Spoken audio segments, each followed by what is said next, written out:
Vous annonciez à la fin de la précédente vidéo que vous nous diriez pourquoi la saisie est omniprésente en paye.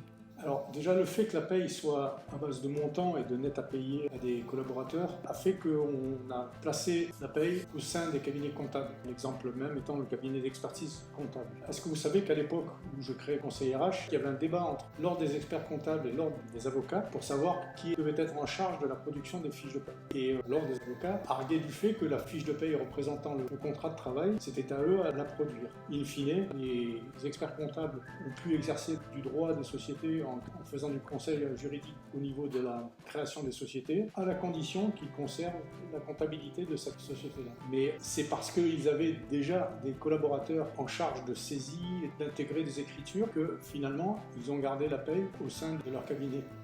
Donc faire de la paye égale faire de la compta. Vous ne pouvez pas savoir le nombre de fois où, lorsque je disais que je faisais de la paye, on me répondait « alors tu es comptable ?» En fait, pour répondre à la question, oui, je pense que le fait de rassembler des documents tout au long du mois et de les présenter à un collaborateur qui va les saisir dans un système et en fait hériter des pratiques de la comptabilité, c'est une pratique finalement de reporting et de saisie dans la compta. Attention, je ne porte pas de jugement de valeur.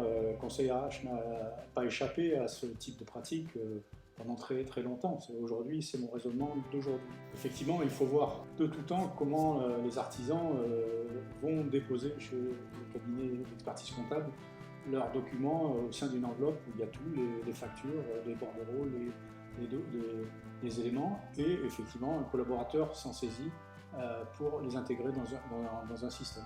Donc c'est cette façon de fonctionner que j'impute aux pratiques comptables et qui ont déteint sur la paie, même si ce mode de fonctionnement est de plus en plus inadapté par rapport à ça.